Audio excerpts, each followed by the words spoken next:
Let me hit you with a story that will bend your brain. Everyone feared and ran away from the Billionaire'S Rottweiler. Then a black maid did something unbelievable. Everyone's running for their lives. The billionaire himself is yelling for someone to shoot his own dog. Then the black maid nobody ever notices slips past the chaos, puts her unprotected hand inches from those razor fangs, and the Rottweiler that was seconds from ripping throats freezes. Because what she does next shatters every single person watching. Everyone at the Ashford estate knew one rule: stay away from the kennel. The billionaire's 140-pound Rottweiler had sent 3 security guards to the hospital, destroyed 2 reinforced gates, and bitten through a trainer's protective sleeve so viciously the man swore he'd never work with dogs again. No one could get near Titan without risking their life. Not the groundskeeper, not the security team, not even Jonathan Ashford himself. So when the security monitors showed the estate's newest housekeeper walking toward the kennel one Thursday evening, the head of security nearly had a heart attack.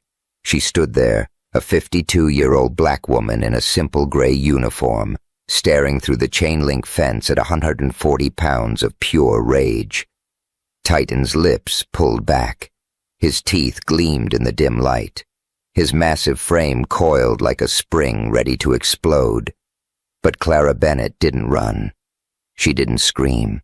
She just tilted her head slightly and whispered something so quietly the security cameras couldn't pick it up. Titan's growl faltered. His ears twitched forward. And then, in a moment that made every staff member watching the monitors freeze in disbelief, the Rottweiler who had terrorized the estate for 2 years slowly lowered himself to the ground and whimpered like a lost puppy. What Clara did next, and the secret she revealed about Titan's past, would expose a truth that Jonathan Ashford had spent millions trying to bury, and it would bring his billion-dollar empire crashing down. 3 weeks earlier, the Ashford estate sprawled across 20 acres of Connecticut waterfront, a monument to wealth accumulated through 3 generations of real estate development and venture capital. Behind iron gates and surveillance systems that tracked every movement, the mansion stood as a fortress of privilege. Inside, imported marble gleamed under crystal fixtures, and artwork worth millions lined walls that had witnessed more secrets than most people could imagine. But none of those secrets were as dangerous as the one that lived in the South Kennel. Jonathan Ashford III had inherited not just his grandfather's fortune, but his ruthless business instincts, and his unshakable belief that everything, including loyalty, could be purchased at the right price. At 50, he commanded a portfolio worth $3.2 billion. Politicians returned his calls within minutes. Business rivals knew better than to cross him. Yet there was one creature on his property that Jonathan himself couldn't control. Titan had arrived 2 years earlier, purchased from an exclusive breeder who specialized in protection dogs for the ultra-wealthy. The Rottweiler came with an impressive pedigree, professional training certifications, and a price tag of $50,000. Jonathan had wanted the ultimate symbol of power and protection rolled into one magnificent animal. Instead, he got a nightmare. Within the first week, Titan had bitten David, the groundskeeper, who'd simply tried to pet him. The man still carried scars on his forearm and refused to work anywhere near the south end of the property. By the second month, Titan had broken through his reinforced kennel door 3 times. Security footage showed him pacing for hours, his powerful frame radiating barely contained violence. Professional trainers came and went like doomed expeditions. The first lasted 47 minutes before Titan cornered him against the fence, snarling with such ferocity that the man climbed a nearby tree and refused to come down until security brought a ladder. By the time the 7th trainer quit, word had spread through the elite dog training community. Titan was damaged beyond repair. The beast destroyed furniture when allowed near the mansion. He once bit clean through a solid oak chair leg when a maid dropped a serving spoon during an outdoor dinner party. His bark could shatter the peace of the entire estate. His growl made ex-military security personnel instinctively reach for weapons they no longer carried. Even Jonathan kept his distance, viewing his $50,000 investment as a failed experiment he was too proud to euthanize and too stubborn to rehome. The dog had become his most embarrassing secret.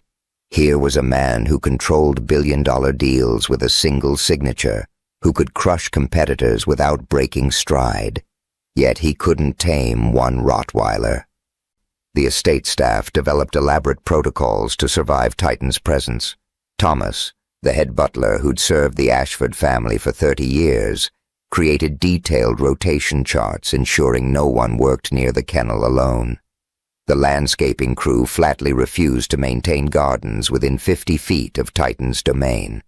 Robert, the head of security, installed 3 additional cameras around the south kennel, not to monitor intruders, but to track the dog's movements so everyone could avoid crossing his path. New staff members received stern warnings during orientation. The south kennel is off limits. The dog there is dangerous, unpredictable. Stay away. But Jonathan couldn't bring himself to get rid of the animal. Deep beneath his polished exterior, he recognized something in Titan's fierce independence. The dog answered to no one, feared nothing, commanded space through pure intimidation. In a strange way, Titan embodied everything Jonathan had spent decades building in himself. It was both infuriating and oddly impressive. On quiet evenings, Jonathan would stand on his office balcony overlooking the south grounds, watching Titan pace his enclosure like a caged predator. The billionaire would sip expensive scotch and wonder what thoughts ran through the animal's mind. Here was a creature that his money couldn't buy, his reputation couldn't intimidate, and his will couldn't bend. As months turned into years, Titan's legend grew. Delivery drivers heard warnings from security. Visiting business associates were quietly steered toward entrances on the opposite side of the estate. The dog had become part of the mansion's dark mythology, a living symbol of unpredictable danger lurking behind the beautiful facade. But legends, no matter how fearsome, can be shattered by the most unexpected forces. Clara Bennett arrived on a Monday morning in early October.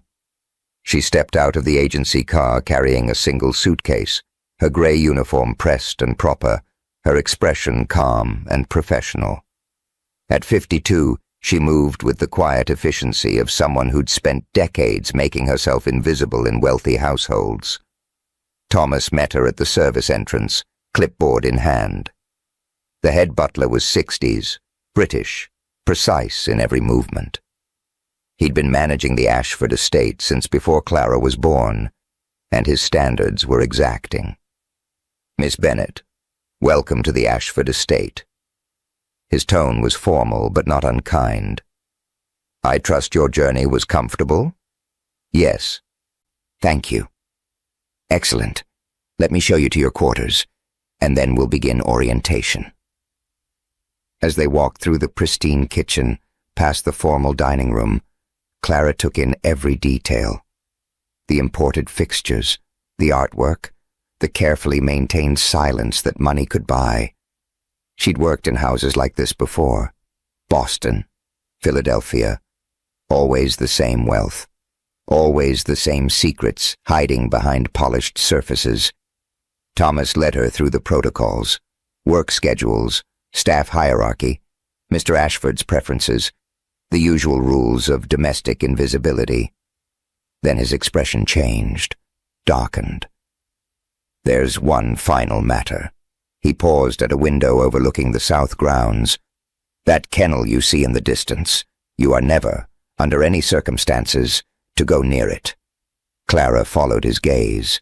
Through the window, she could just make out a chain-link enclosure partially hidden by landscaping. "The dog housed there is extremely dangerous," Thomas continued.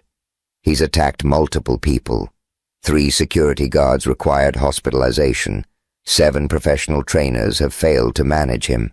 Mr. Ashford keeps him contained, but the animal is unpredictable. Violent. Clara nodded politely, but her eyes remained fixed on the distant kennel. Something flickered across her face. Recognition? Memory? Thomas couldn't quite read it. Miss Bennet, I need to be absolutely clear. That dog is pure evil. Stay away. Do you understand? I understand, Clara said softly.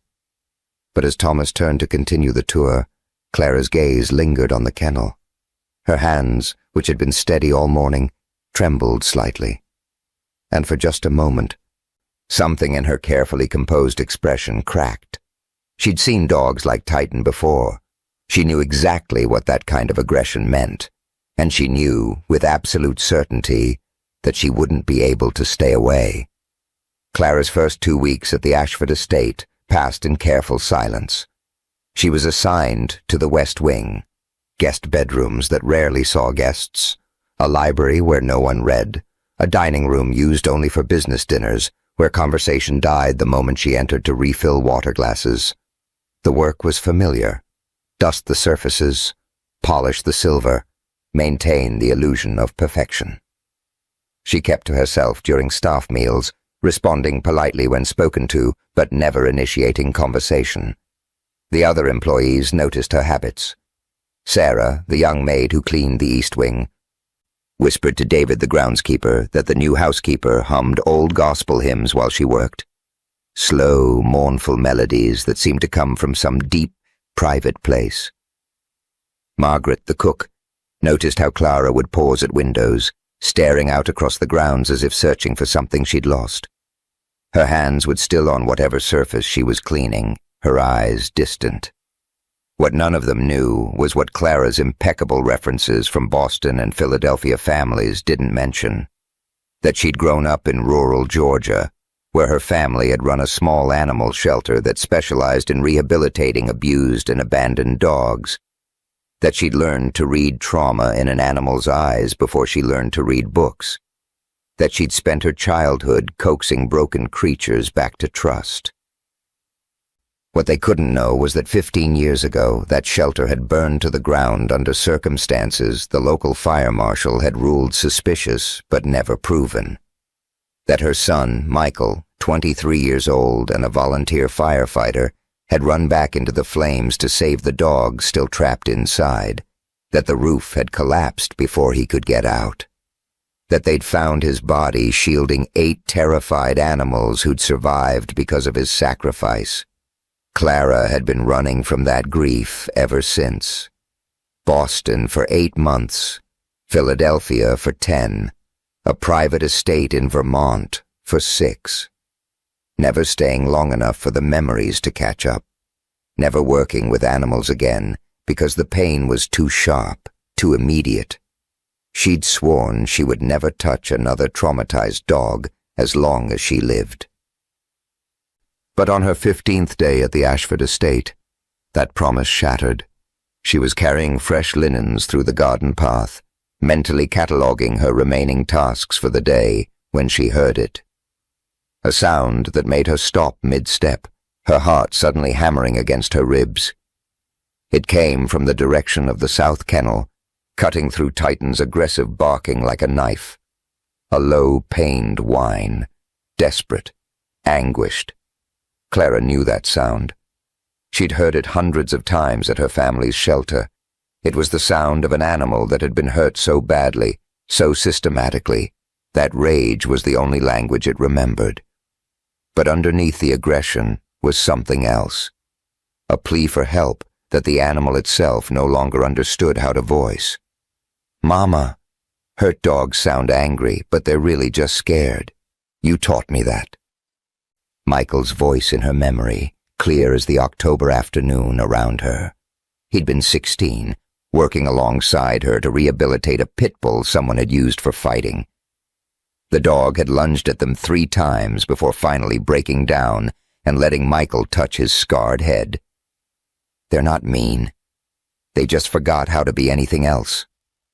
Clara's hands trembled on the linens. She should walk away. She should finish her shift, go to her quarters, and forget what she'd heard. That was the safe choice. the sane choice. She made it through the rest of her duties on autopilot, her mind replaying that whine over and over. By the time her shift officially ended at 6, the sun was beginning its descent, painting the estate in amber light. Clara set down her cleaning supplies in the utility closet, smoothed her gray uniform, and walked toward the south kennel. In the security office, Robert saw her on the monitors and grabbed his radio. "Thomas, we have a situation. The new housekeeper is approaching the kennel." Thomas's voice crackled back, sharp with alarm. "Stop her! Someone stop her now!" David, who'd been trimming hedges near the west gardens, heard the radio chatter and started running. Sarah dropped the laundry basket she'd been carrying. Margaret came to the kitchen window, hands pressed against the glass, but Clara was already at the fence. Titan exploded into motion. 140 pounds of muscle and rage launched at the chain-link barrier with such force that the metal rattled. His barking was deafening, echoing across the grounds. His lips pulled back to reveal teeth designed to tear through bone. His eyes glowed with feral intensity in the fading light. The security team raced across the lawn, shouting warnings. Clara lowered herself to the ground. Slowly, deliberately, she sat cross-legged in the grass, making herself smaller, less threatening. Her hands rested gently in her lap. She didn't try to reach through the fence, didn't make sudden movements, didn't speak. Instead, she began to hum. It was an old gospel hymn her grandmother had taught her as a child, a melody about troubled waters and safe harbors. She'd hummed it to countless traumatized dogs at the shelter, letting the sound calm them when words couldn't reach. She'd hummed it on the worst days, when animals came in so broken she wasn't sure they'd ever heal. Michael had been humming that same song the day he died. She'd heard it as he ran back into the burning shelter, choosing the dogs over his own safety. She hadn't been able to listen to it since. But now, sitting in the grass with 140 pounds of rage snarling at her through chain link, the melody came back as naturally as breathing.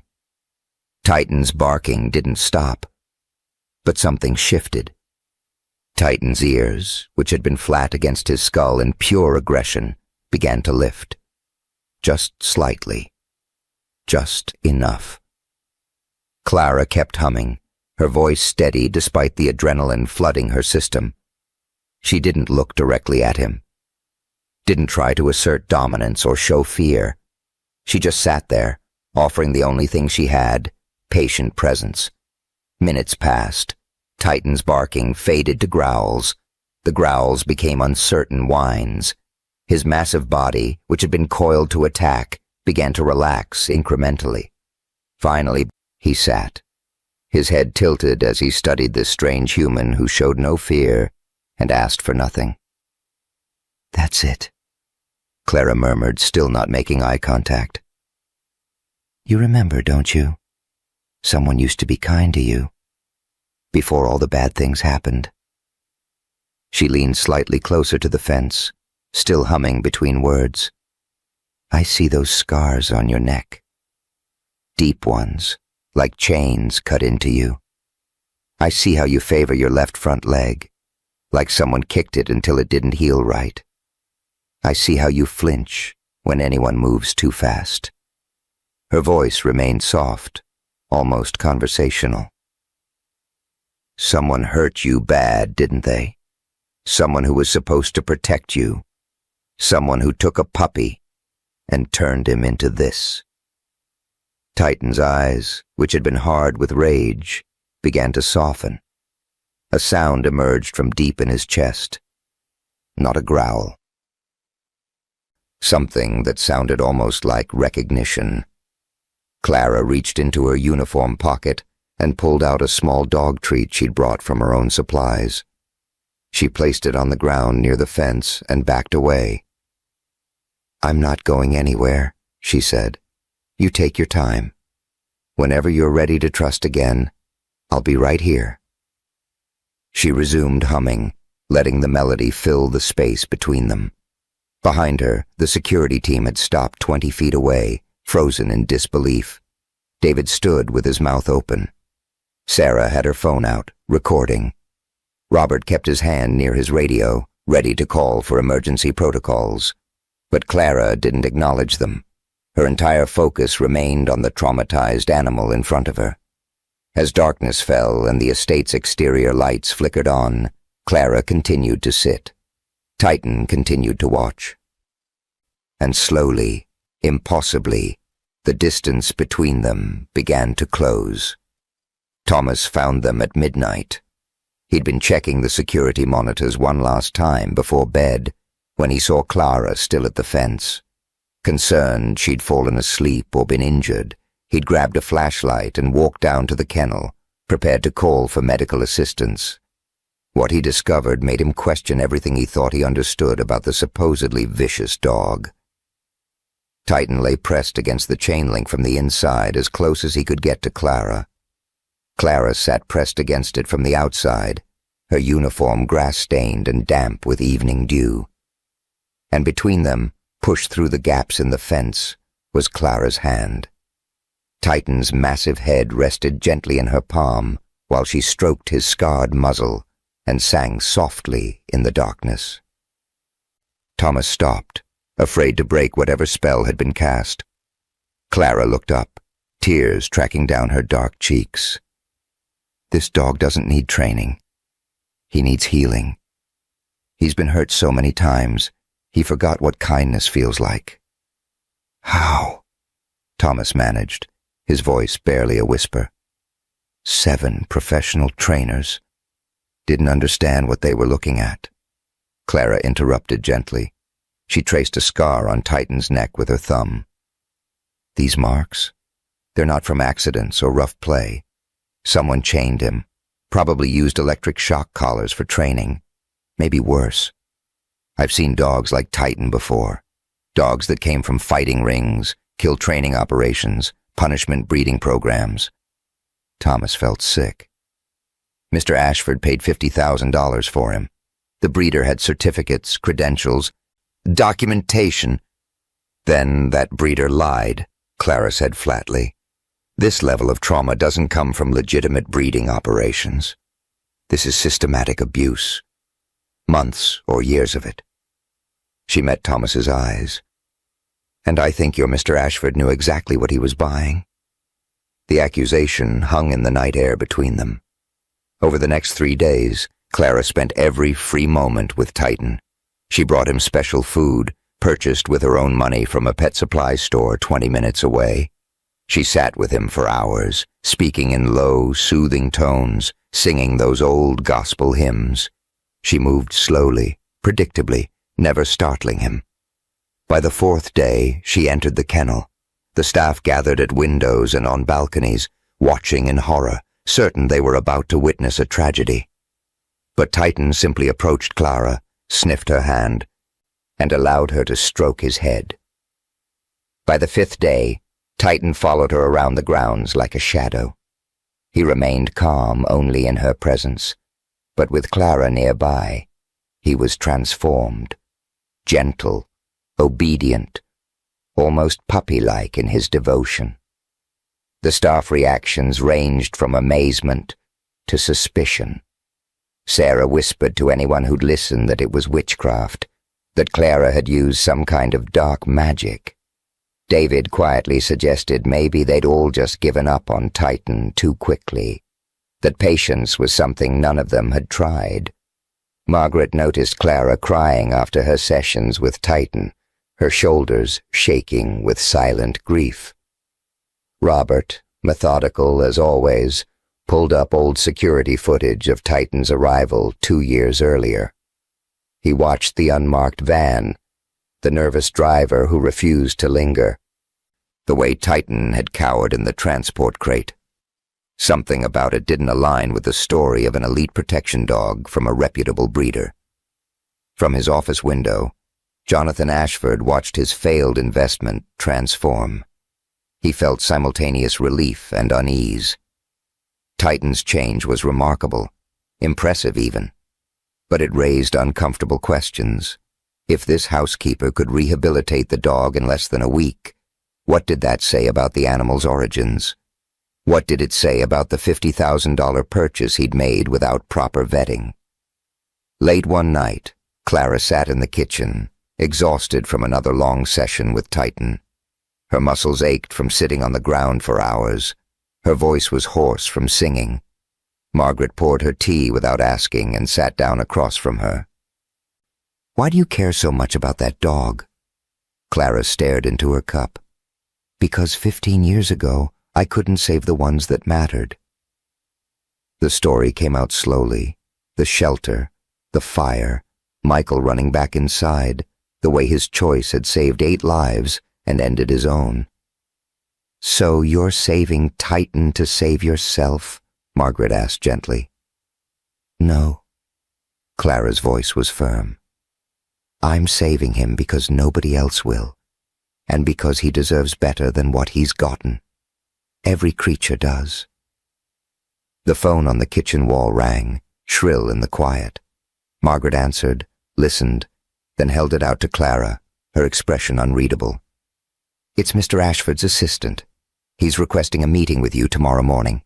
His office, 8 o'clock sharp." Clara took the phone with steady hands, but her heart raced. She'd known this moment would come. She'd known that healing Titan would force uncomfortable truths into the light. "Tell him I'll be there," she said. And as she hung up, she thought about Michael's voice one more time. "Mama, the truth is scary, but hiding from it just makes the hurt last longer. Tomorrow, she would make Jonathan Ashford face the truth about what he'd brought onto his property, and she would make sure that truth led to justice." At precisely 8 o'clock, Clara stood outside Jonathan Ashford's private study. The door was solid mahogany, imported from somewhere expensive. Everything in this house was imported from somewhere expensive. She knocked twice. "Enter!" The study was exactly what she expected. Floor-to-ceiling bookshelves lined with leather-bound volumes that had never been opened. A desk that cost more than most people's cars. Windows overlooking the estate's manicured grounds. The air smelled of old money and older secrets. Jonathan Ashford sat behind his desk, every inch the billionaire. Mid-50s, handsome in that polished way wealth could buy, with calculating eyes that measured every person as either asset or obstacle. "Miss Bennet, please, sit." He gestured to a chair across from him. Clara remained standing. "You wanted to see me?" A flicker of annoyance crossed his face, quickly smoothed away. "You've done something remarkable with Titan. In less than a week, you've accomplished what 7 professional trainers couldn't manage in 2 years. I helped a traumatized animal, that's all." Modest. Jonathan leaned back in his chair. "I'd like to make you an offer. Continue working with Titan. Make him permanently manageable. I'll pay you a $10,000 bonus on top of your salary." Clara's expression didn't change. "He doesn't need fixing. He needs truth." "Excuse me?" "Someone abused that dog." Clara's voice remained steady, but her eyes hardened. "Systematically, professionally. Those scars aren't from rough training or accidents." Jonathan's face went carefully blank.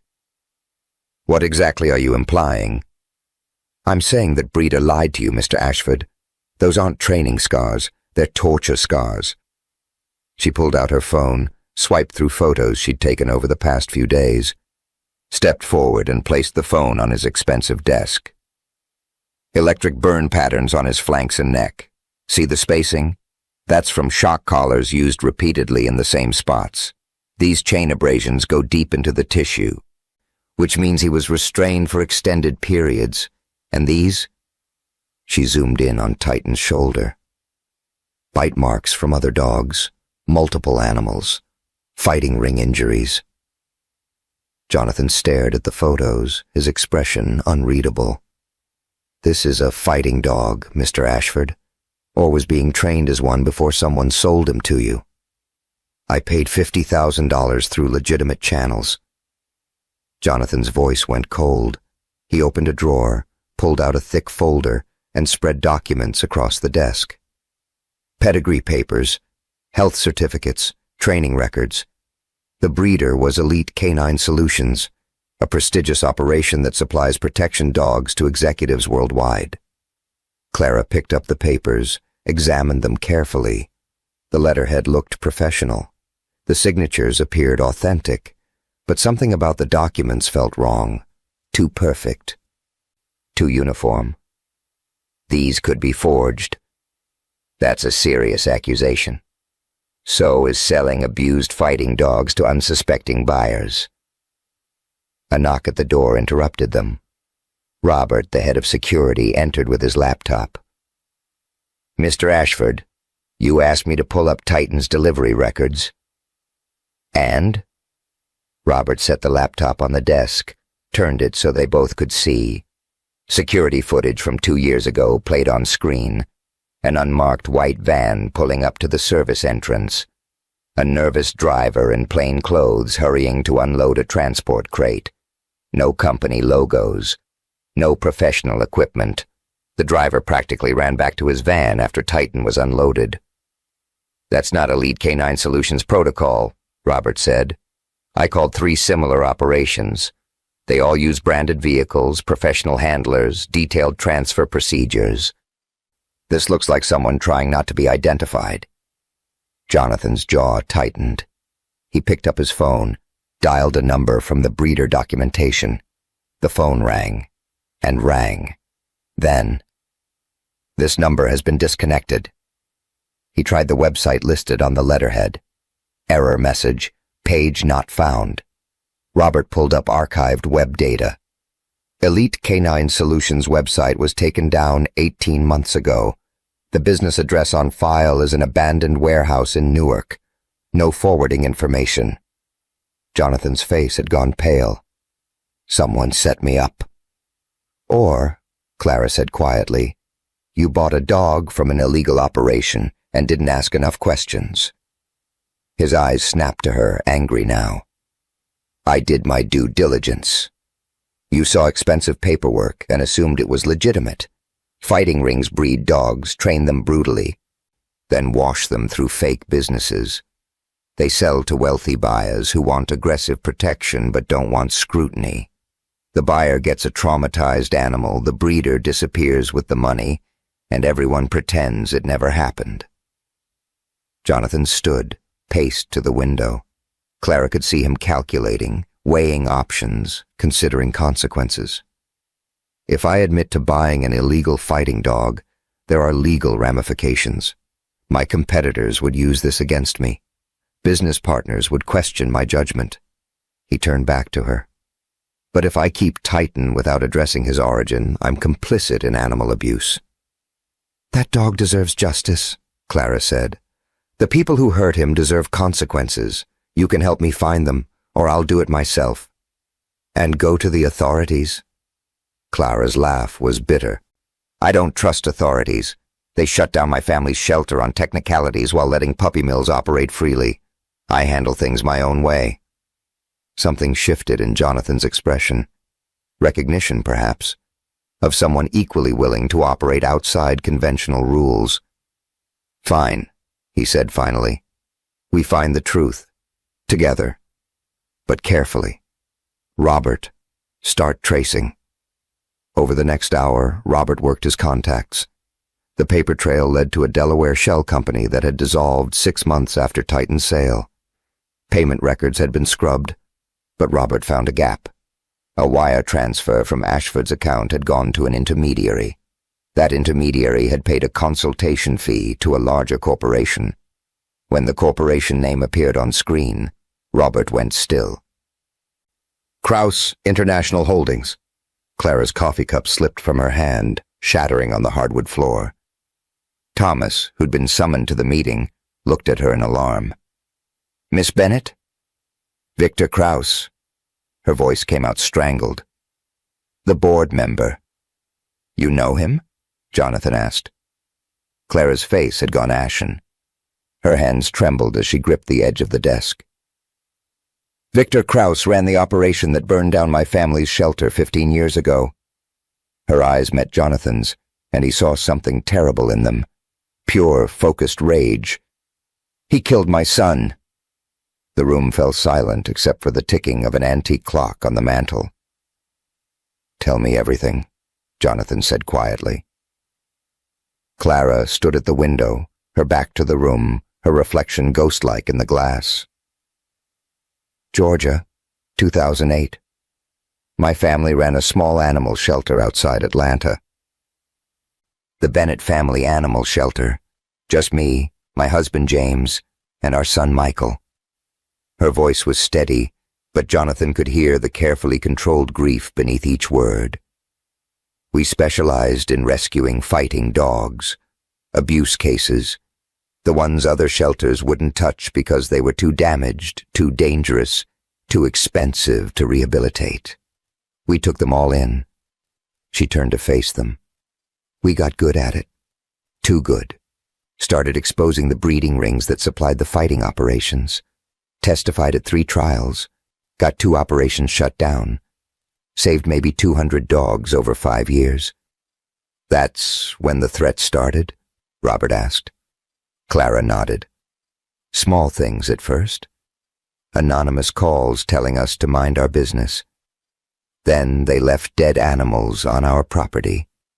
Mutilated. Messages, really. Then the calls got specific. Names. Addresses, where Michael went to school.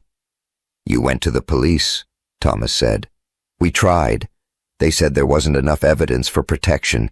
Said we should stop antagonizing the community. Her voice dripped contempt. James said we had evidence. Documents, photos, veterinary records linking specific dogs to specific operations. Said we'd bring them all down. She moved back to the desk, her hands flat on its surface. Victor Krauss. That's the name we kept finding. He ran it all. Had a legitimate business front called Premium Pet Services. Luxury boarding, training, breeding. But really, he coordinated an underground network. Breeding operations in 4 states, fighting rings in 6 cities, illegal sales to buyers who didn't ask questions. And your shelter was exposing him, Jonathan said. Every dog we rescued carried evidence. Scars, training patterns, genetic markers. We were building a case. The FBI was finally starting to listen. Clara's eyes went distant. Then, October 15th, 2008, someone decided we'd exposed too much. The room waited. Fire started just after midnight, in the kennels.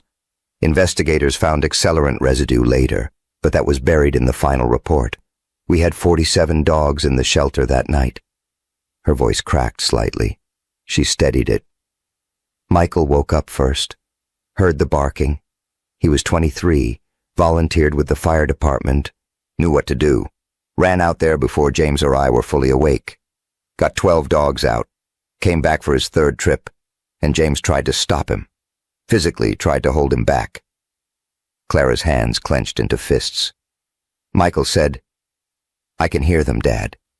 They're scared. Pulled away and ran back inside. The roof collapsed 30 seconds later. Thomas made a small sound of horror. Took 3 days to make the structure safe enough to recover bodies. Found Michael in the east kennel. He'd shielded 8 dogs with his own body. They survived. He didn't. No one spoke. Outside, birds sang, oblivious to the weight of grief filling the room. The investigation ruled it an accidental electrical fire, Clara continued. Faulty wiring in an old building. Case closed. But I knew. I knew it was Krauss. He had connections everywhere. Police, fire marshal, county judges, all bought or intimidated. Your husband? Jonathan asked quietly. James became a broken man. Lost his son, lost his purpose. Had a heart attack 2 years later. Doctors said it was genetic. I know it was grief. She looked directly at Jonathan. "I spent the next decade trying to find evidence against Kraus. Moved from city to city, worked where his network operated, watched, waited, but he was too careful, too protected. Until now," Robert said. "Until Titan." Clara's expression hardened into something fierce. The scars, the training patterns, the specific trauma responses, they match Kraus's methods exactly. I've seen enough dogs from his operations to recognize the signature. Jonathan understood now. Titan is a direct link to his network. If I can trace Titan's origin properly, microchip registration, genetic markers, veterinary records, compare his injuries to other documented fighting dogs, build a case that proves he came from Kraus's operation. Proving Kraus abused one dog won't bring down his empire, Robert pointed out. No, Clara agreed. But it's a thread. Pull it hard enough, the whole thing unravels. One dog leads to a breeding facility. That facility leads to others. Financial records, transport routes, buyers. She looked at Jonathan. Including you. Jonathan's face remained impassive, but Clara saw the calculation behind his eyes. She'd seen it in enough wealthy men to recognize it instantly. Kraus is your business rival, she said. It wasn't a question. We've competed for real estate deals, investor relationships. He's cost me millions over the years. Jonathan's admission was careful. Taking him down would certainly benefit me. But the methods I might use could expose you too. Yes. And you're trying to decide if that's a risk worth taking. Jonathan smiled slightly. A predator's smile. Miss Bennett, I've built a fortune on calculated risks. The question isn't whether to act, it's how to act strategically. Robert cleared his throat. There's more. I found the connection between Titan and Kraus. 5 years ago, you partnered with Kraus International on a development project in Boston. Mixed-use complex, $200 million budget. The Waterfront Towers project, Jonathan said. It failed, cost both of us significant capital. According to the documents, Kraus offered you a settlement. In lieu of litigation, he'd provide you with a premium protection dog from his exclusive breeding contacts. The pieces clicked into place. Clara saw it on Jonathan's face. He deliberately gave you an unmanageable animal, she said. Revenge, humiliation, made you look weak to your own staff. I didn't know what I was accepting. Jonathan's voice was tight. But I should have asked more questions. You treated a living creature as a business transaction, Clara said, disgust evident in her tone. That's what enabled this. Yes. Jonathan didn't flinch from the accusation. So now I make it right. What do you need? I need to take Titan to a veterinarian I trust, Dr. Patricia Hughes. She's 60, runs a clinic in Maryland. She's helped run an underground railroad for abused animals for 30 years. Does off-books examinations, no questions asked. If anyone can properly document Titan's injuries and trace his origins, it's her. Jonathan nodded. Robert will drive you. There's a risk, Clara said. Going after Kraus means exposing your involvement. He has resources, connections. People who challenge him tend to disappear. Are you concerned for your safety? Jonathan asked. Clara's laugh was hollow. I should have fought harder 15 years ago. If I had, Michael would still be alive. I don't care what happens to me now. Then we move forward. Robert was already making arrangements when his phone buzzed. He checked it, frowned, pulled up new security footage on his laptop. Mr. Ashford, we have a problem. He turned the screen. Footage from the front gate showed a black SUV parked across the street. Tinted windows. No visible license plates. It's been there for 3 days, Robert said. I pulled footage from Miss Bennett's previous employment in Philadelphia. Same vehicle was spotted outside that residence multiple times last month. Clara felt ice slide down her spine. "Someone's been following you," Thomas said quietly. Clara walked to the window, looked out toward the distant gates. Somewhere beyond them, that black SUV waited, watching. "Kraus knows I'm here," she said, her voice deadly calm. "He knows I found Titan." She turned back to face them, and her expression made Jonathan realize he'd underestimated this woman. She wasn't just grief-stricken. She was dangerous. "Good," Clara said. "Let him watch. Let him worry. Because 15 years ago, I was too scared to fight him properly. I'm not scared anymore." Dr. Patricia Hughes' clinic sat at the end of a winding dirt road in rural Connecticut, deliberately unmarked and difficult to find. The building looked like an ordinary farmhouse from the outside. Inside, it was equipped with veterinary facilities that rivaled any hospital. Hughes was in her 60s, silver-haired and sharp-eyed, with hands that moved with practiced precision. She took one look at Titan and knew exactly what she was seeing. "How long have you had him?" she asked Clara. 5 days. But he's been at the estate for 2 years. And before that? That's what we need you to help us find out. The examination took 3 hours. Hughes sedated Titan carefully, then worked methodically, documenting every scar, every old injury, every sign of trauma. Robert filmed everything on his phone. Jonathan stood against the wall, watching in silence, his face growing harder with each revelation. "Multiple healed fractures in the ribs," Hughes said, her voice clinical, but her eyes angry. "They healed wrong, which means they weren't treated, just left to mend on their own. This pattern here suggests repeated blunt force trauma. Kicks, most likely." She moved to Titan's legs. Left foreleg shows signs of a badly healed break. Right hind leg has scar tissue throughout the muscle. This dog was injured repeatedly and never given proper care. Clara's hands clenched at her sides. Hughes examined Titan's neck and flanks. "These burn patterns. Electric shock collars used extensively. See the spacing? This wasn't training. This was punishment conditioning.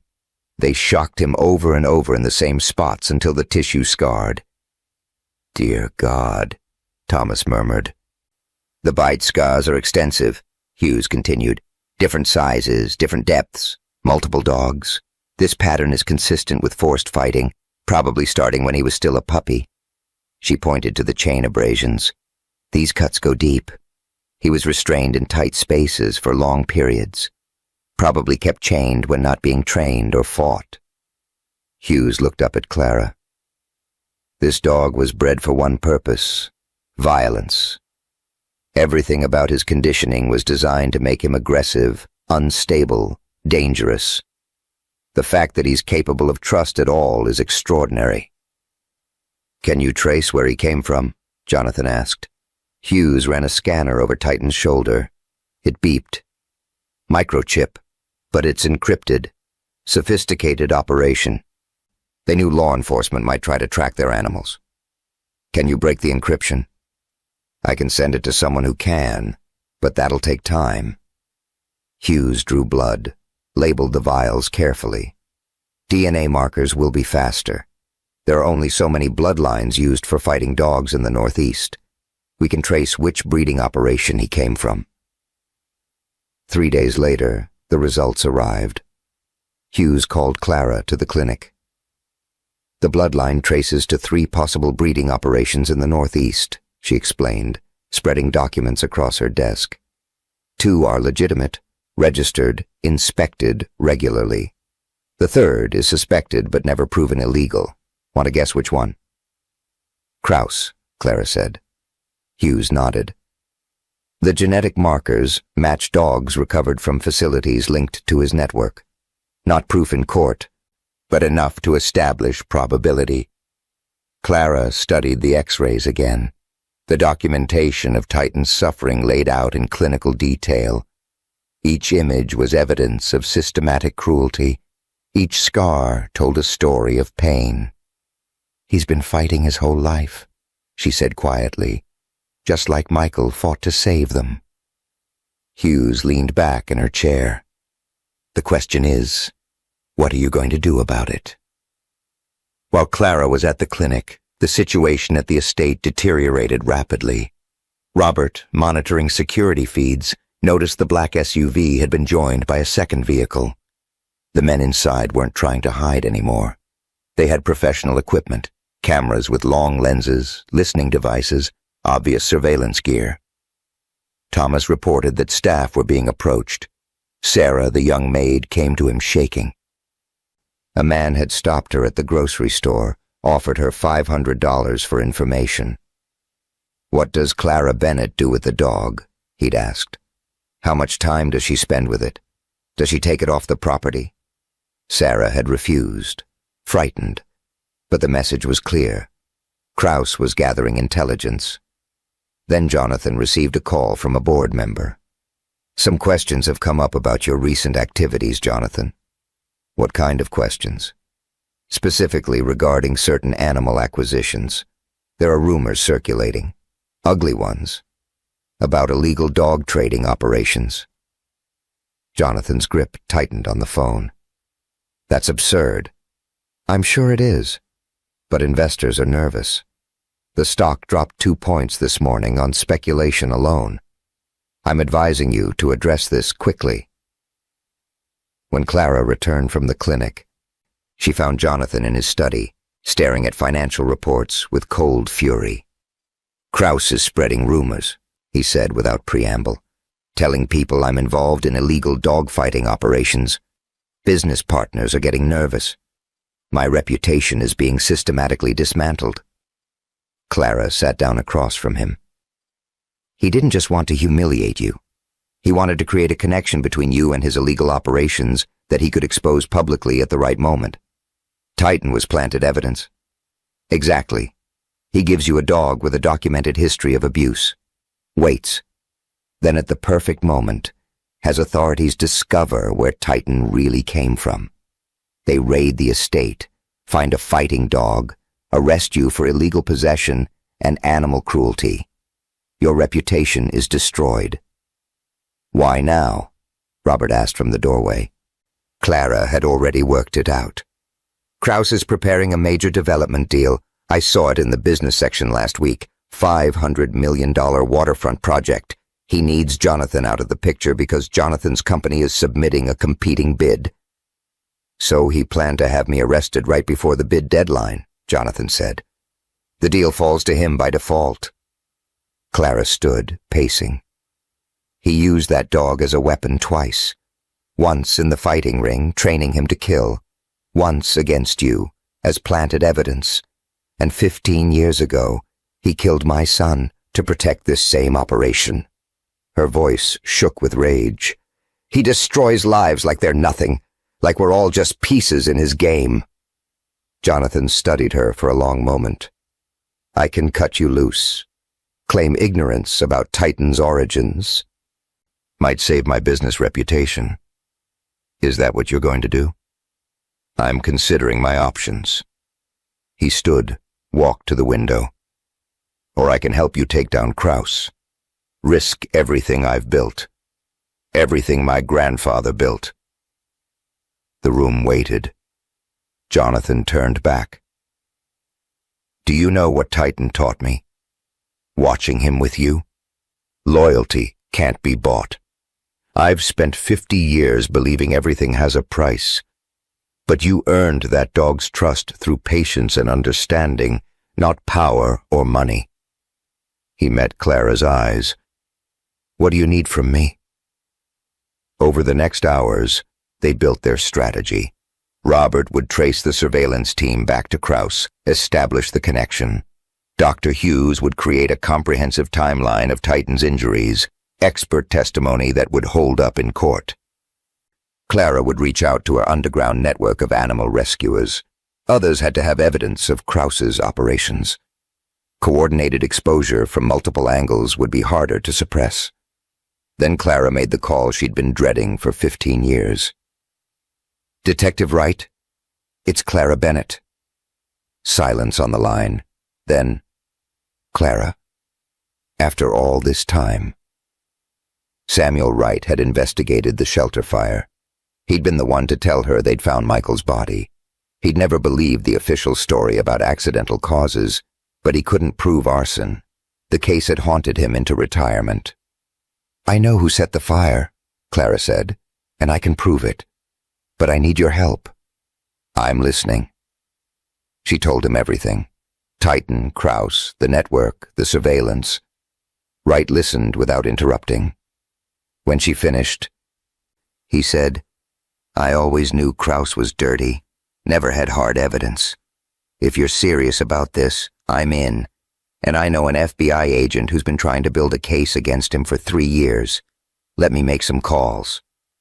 That night, they gathered in Jonathan's study for a strategy meeting. Clara, Jonathan, Robert, Thomas, Dr. Hughes, Detective Wright, and FBI agent Lisa Patterson, a woman in her 40s with the focused intensity of someone who didn't give up easily. "We've been tracking Kraus's operations for years," Patterson explained. "Money laundering, racketeering, animal cruelty across state lines. But he's insulated. Shell companies, intermediaries, plausible deniability. We need direct evidence linking him to the operations." "Titan is that evidence," Clara said. "Possibly, but we'd need more. Documentation, testimony, financial records." They were finalizing the plan when the estate alarm triggered, sharp, piercing, cutting through the night. Robert was at his laptop instantly. "Security breach, south perimeter." The camera feeds showed 3 men approaching the kennel. They moved with military precision, dressed in dark clothing. One carried bolt cutters. Another had what looked like a tranquilizer gun. The third had a real pistol visible in a shoulder holster. "They're not here for Jonathan," Clara said, already moving toward the door. "They're here to eliminate the evidence." "Clara, wait!" Thomas called. But she was already running through the halls, down the stairs, out into the night. Behind her, she heard shouts, footsteps, Robert calling for security. All she could think was, "Not again. I won't lose another one. Not after Michael. Not after everything." She reached the kennel just as the first man cut through the fence. The man with the bolt cutters stepped through the opening he'd created, tranquilizer gun raised. His 2 companions flanked him, professional and efficient. They'd done this before. Titan was on his feet instantly, hackles raised, a low growl building in his chest. But he didn't charge. He positioned himself between the intruders and Clara, protective instinct overriding attack training. Clara stepped forward, putting herself directly in the line of fire. "You'll have to go through me." The lead intruder stopped, reassessing. He was mid-40s, scarred face, dead eyes. "Lady, walk away. This doesn't concern you. Everything about this dog concerns me. We have orders. The dog doesn't leave here alive." "Then I guess you'll have to kill me first." The man's finger twitched on the trigger. For a moment, Clara thought he might actually do it. Then Robert's voice cut through the darkness. "Lower your weapons. Now." Estate security flooded the area, 6 men with firearms trained on the intruders. Robert stood at the front, his military training evident in his stance. The 3 men found themselves surrounded, outgunned, but the lead man didn't lower his weapon.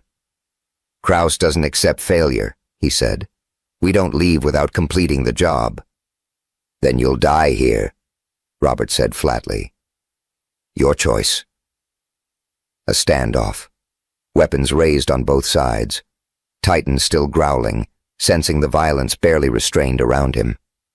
Clara's heart pounded, but she didn't move from her position. Then Jonathan walked into the kennel area. He was unarmed, hands visible, moving with calm deliberation. Everyone's weapons tracked him for a moment before returning to their original targets. "Tell Kraus I have everything," Jonathan said, his voice carrying the authority of a man who commanded boardrooms. "Every document, every transfer, every connection between Titan and his operations, all of it documented and in the hands of people he can't reach." The lead man's jaw tightened. "Tell him if he wants war, he'll get war," Jonathan continued. "But it'll destroy us both. Every dirty deal, every illegal operation, every buried secret, all of it exposed. His empire burns, mine burns, mutually assured destruction." He stepped closer, fearless. "Or he can walk away, right now, and we both forget this happened. His choice." The lead man pulled out a phone, made a call. The conversation was tense, mostly one-sided, Kraus doing the talking. The intruder's expression grew darker with each passing second. Finally, he hung up.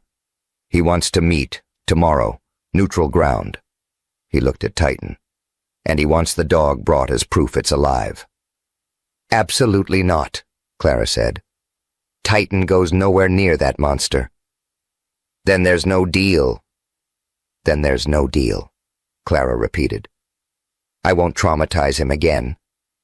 Jonathan held up a hand. "Everyone lower your weapons. Slowly." The standoff dissolved gradually. The three intruders backed toward the fence opening. "Tomorrow, 10 a.m., we'll send the location." They disappeared into the darkness. Robert immediately had his team sweep the property. The intruders were gone, but the threat remained. Within an hour, Detective Wright arrived with FBI agent Patterson. They set up in Jonathan's study, laptops and files spreading across every surface. "This is the break we needed," Patterson said. "Kraus reaching out for a meeting means he's worried. Worried people make mistakes." "He won't confess easily," Wright cautioned. "He's too smart for that." "We wire everyone," Patterson explained. "Audio and video. Surround the location with unmarked units. Jonathan and Clara meet with Kraus, get him talking about Titan's origins, his network, his methods.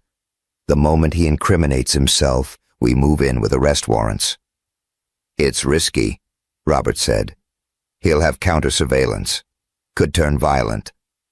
"He could also be setting a trap," Thomas added. "Luring you to an isolated location to eliminate witnesses." Clara listened to them debate tactics and risks. Finally, she stood. "I need to talk to Titan." They let her go. She walked to the kennel where Titan waited, still agitated from the earlier confrontation. She sat down beside him, and he immediately moved close, pressing against her. "I know you can't understand words," she said softly, stroking his head. "But you understand intent. You understand feeling." Titan's dark eyes watched her. "Those people who came tonight, they work for the man who hurt you, the man who turned you into a weapon. We can stop him from hurting other dogs, from doing to them what he did to you." She cupped his scarred muzzle gently. "But only if you're willing to face him again. Only if you're willing to be brave one more time." Titan was quiet for a moment. Then he laid his massive head in her lap, his body relaxing against her. Clara felt tears on her cheeks. "Whatever you decide, I'm with you. I won't let anyone hurt you again." She stayed with him for an hour, then returned to the study. "We'll do it," she said. "But my way. We bring Titan. We get Kraus to confess. And we end this." The plan crystallized over the next hours. The meeting would be at the abandoned warehouse in Newark, the same address listed for Elite Canine Solutions. Poetic justice. Jonathan and Clara would go in with Titan. Everyone would be wired. FBI would surround the location. "The risk is real," Patterson warned. "Kraus is smart and dangerous. This could go wrong in a dozen ways." Clara thought of Michael running into burning kennels. This is what my son would do. Face the monster to save the innocent. For what it's worth, Jonathan said quietly. You've changed my mind about loyalty. It's not bought. It's earned. You earned Titan's trust. You've earned mine. Dawn broke cold and gray over the estate. Clara bathed Titan carefully, speaking softly to him about what was coming. Thomas brought her coffee, his hands shaking slightly. You don't have to do this, he said. Yes, I do. For Michael. For every dog that died in that fire. For every animal Kraus destroyed. Margaret came to say goodbye, hugging Clara tightly. Robert checked and rechecked the surveillance equipment. Wright coordinated with Patterson's team. At 9:30, the convoy assembled. Jonathan's armored sedan, security vehicles following, FBI unmarked units maintaining distance. Titan sat calmly in the back seat beside Clara, his body alert, but not aggressive. Clara noticed the change in him. He wasn't the terrified, rage-filled animal from 3 weeks ago. He was choosing to be brave because he trusted her. We survive this together, she whispered. The warehouse loomed ahead as they approached Newark. Gray, decrepit, its broken windows like empty eyes. Kraus's vehicles were already there. 2 black SUVs, professionally maintained, clearly expensive. The convoy stopped. Clara took a deep breath. Jonathan looked at her. Last chance to turn back. No, Clara said. We're ending this. Today. They exited the car. Titan walked beside Clara, his leash loose in her hand. Together they walked toward the warehouse entrance, toward a reckoning 15 years in the making. The door stood open. Darkness beyond. Clara could hear her own heartbeat, feel Titan's warmth against her leg. They stepped inside, and Victor Kraus was waiting. Victor Kraus stood in the center of the warehouse, bathed in dusty light filtering through broken windows. He was in his 60s, silver-haired and immaculate, in an expensive charcoal suit that looked absurd in the decrepit surroundings. 4 bodyguards flanked him, professional and alert. His eyes swept over Jonathan, dismissed him, then landed on Titan. He smiled. Impressive animal, Kraus said, his voice smooth and cultured. I trained him myself, you know. One of my finest projects. Clara's hands balled into fists. Titan pressed against her leg, a low growl rumbling in his chest. He remembers you, Clara said quietly. Of course he does. Muscle memory. Fear conditioning. Pain creates lasting neural pathways. Kraus spoke about it the way someone might discuss a particularly successful investment. That dog represents 18 months of precision work, bred from champion bloodlines, conditioned from 8 weeks old. Conditioned, Jonathan said. Interesting word choice. Kraus turned to him amused. What would you prefer? Trained? Taught? Let's not pretend, Jonathan. You wanted a weapon that looked like a pet. I provided exactly that. Except he was unmanageable. Yes, well. Kraus shrugged. Most don't survive the process. The weak ones die off during training. Heart failure, mostly. Or they simply break mentally and have to be destroyed. The stronger ones become exactly what we need them to be. Weapons. Clara felt rage rising in her throat like bile. This man was talking about systematic torture as if discussing a manufacturing process. And the Bennett shelter fire? Jonathan asked, his voice carefully neutral. Kraus's smile didn't falter. Unfortunate necessity. They were interfering with my operations, rescuing dogs that carried evidence, testifying in court, building cases. They had to be stopped. He glanced at Clara. I assume you're related? The resemblance to the woman who ran that shelter is striking. My son died in that fire, Clara said. Did he? Kraus seemed genuinely unbothered. Collateral damage. Regrettable but necessary for business continuity. That was when Clara saw his expression change. A flicker of awareness, then calculation. His eyes swept the warehouse again, this time really looking. The shadows weren't quite right. The acoustics felt wrong. "You're recording this," he said flatly. FBI agents emerged from the darkness. 6, then 8, then a dozen. Agent Patterson stepped forward, her weapon drawn but pointed down. "Victor Kraus, you're under arrest." Kraus laughed. Actually laughed. "You arrogant fool, Jonathan. You think you can trap me? I have lawyers who'll have this thrown out before you finish the paperwork. Illegal recording, entrapment, coercion. This will never see a courtroom." He pulled a gun from inside his jacket. Fast, practiced. One of his bodyguards moved to intervene, but Kraus had already aimed it. At Titan. "Evidence dies. Case dies," he said. Everything happened at once. Titan's training kicked in. A gun pointed in his direction meant attack. His body coiled, muscles bunching, lips pulling back from teeth that could tear through bone. The growl that emerged from his chest was pure violence, the sound of 2 years of systematic abuse channeling into rage. Clara felt him preparing to lunge, saw the decision forming in his mind: attack the threat, eliminate the danger. "Titan, easy."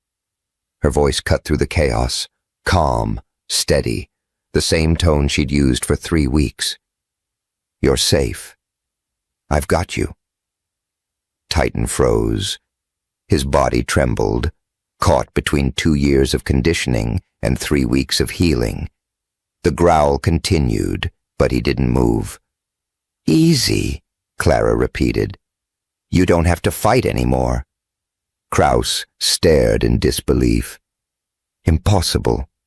I programmed that response into his DNA. Threat equals violence. It's not something you can just undo." Clara met his eyes. "You programmed a puppy. You broke a baby animal and thought that made you powerful. But I reached a soul. I showed him that kindness exists. That's the difference between us." Titan sat, still trembling, still growling, but controlled, choosing trust over trauma. Patterson's team moved in instantly. Kraus's gun was knocked away before he could fire. His bodyguards were disarmed and on the ground in seconds. Kraus himself was pushed face first against a concrete pillar, hands cuffed behind his back. "Victor Kraus," Patterson said formally, "you're under arrest for racketeering, animal cruelty across state lines, arson, and murder. You have the right to remain silent." She continued reading his rights while other agents searched the warehouse. Robert had provided them with everything. Financial records showing the web of shell companies, veterinary evidence documenting systematic abuse, the recorded confession that had just taken place. Within hours, the operation expanded. Warrants were executed simultaneously at 12 locations across 4 states. Breeding facilities Kraus thought were hidden were raided. 217 dogs were recovered, most bearing the same scars Titan carried. As FBI agents led Kraus toward their vehicles, Clara stepped into his path. "My son died saving dogs you hurt," she said quietly. He was 23 years old. He had his whole life ahead of him. This is for him. Kraus's expression was cold. "You've destroyed nothing. I'm one person. Someone will replace me. This business is too profitable to die." "Maybe," Clara acknowledged. "But they'll know we're watching. They'll know that people like me exist who will never stop fighting. And every single time they hurt an animal, we'll be there to expose them, to rescue those animals, and to make sure they face consequences. She stepped aside. Kraus was loaded into a vehicle and driven away. 3 months later, Victor Kraus was convicted on all charges. The evidence was overwhelming. Titan's documented injuries, financial records, the confession caught on tape, testimony from dozens of witnesses. He received 25 years in federal prison. His network was dismantled. 47 people associated with the operations were arrested. The 200 dogs rescued were placed in rehabilitation facilities across the Northeast. Titan stayed with Clara. The adoption was formalized through Dr. Hughes's clinic. He lived at the estate in quarters Jonathan had renovated specifically for him. Not a kennel, a proper room with soft bedding, toys, and windows overlooking the gardens. His transformation continued. He was gentle with staff, protective, but never aggressive. Thomas often brought him treats, marveling at the change. "I was wrong about him," the butler admitted one afternoon, "and about what's possible with patience and understanding." Clara had found her purpose. The Bennett Foundation was established at the estate with a $10 million donation from Jonathan. Its mission: rescue and rehabilitate fighting dogs using trauma-informed care. It was named after Michael, so his death would save lives rather than simply ending one. Dr. Hughes served as medical director. Wright helped with investigations, tracing other illegal operations. The foundation took the dogs no one else would touch, the ones deemed too dangerous, too damaged, too far gone, and one by one, they healed them. Jonathan's transformation was almost as remarkable as Titan's. He'd spent his entire life believing wealth and power were the measures of success. Now he channeled resources into animal welfare advocacy, pushing for stronger laws and better enforcement. "Titan taught me loyalty can't be bought," he told a confused board member. "Clara taught me that justice is earned through action, not purchased through donations." His business associates didn't understand the change, but they respected the conviction behind it. On a warm afternoon 1 year after Kraus's arrest, Clara drove to Georgia. Titan sat in the passenger seat, calm and content. They arrived at a small cemetery outside Atlanta. Michael's grave was simple, a stone marker with his name, dates, and an inscription. He ran toward the fire. Clara knelt, placed fresh flowers. Titan sat beside her, his massive head resting gently against her shoulder. "I found him, baby," she said softly. "The man who killed you, and I made sure he'll never hurt anyone again." She stood, her hand on Titan's head. "You were right about everything. Hurt dogs sound angry, but they're really just scared. And the truth is scary, but hiding from it just makes the hurt last longer." She looked at Titan. "Ready to go home?" He stood, tail wagging slowly. On the drive back, Clara thought about the past year. The Bennett Foundation had rescued 89 dogs. 67 had been successfully rehabilitated and rehomed. The estate had been transformed, the kennels replaced with a proper rehabilitation facility. Titan served as their ambassador, proof that even the most traumatized animals could recover. Volunteers watched him interact gently with new rescues, showing patience with their fear, and they learned what was possible. Michael's death hadn't been meaningless. It had led to Kraus's exposure, to the network's destruction, to the foundation that saved lives daily. "I couldn't save you, Michael," Clara whispered. "But because of you, I saved him. And he saved me right back." That evening, Clara walked the estate grounds at sunset. Titan beside her, no leash needed. In the distance, other rescued dogs played in the rehabilitation yard, their trauma slowly easing under patient care. Staff members who had once feared Titan now greeted him warmly, scratching his ears as he passed. From his office window, Jonathan watched and smiled. Clara looked at Titan, remembering the terrified, rage-filled animal from 3 weeks ago, remembering the moment she'd sat beside his kennel and hummed an old gospel hymn, remembering his choice to trust again. "People think broken things can't be fixed," she said quietly. "That trauma is permanent. The damaged creatures can never truly heal. But I've seen fighting dogs become therapy animals. I've seen billionaires learn compassion."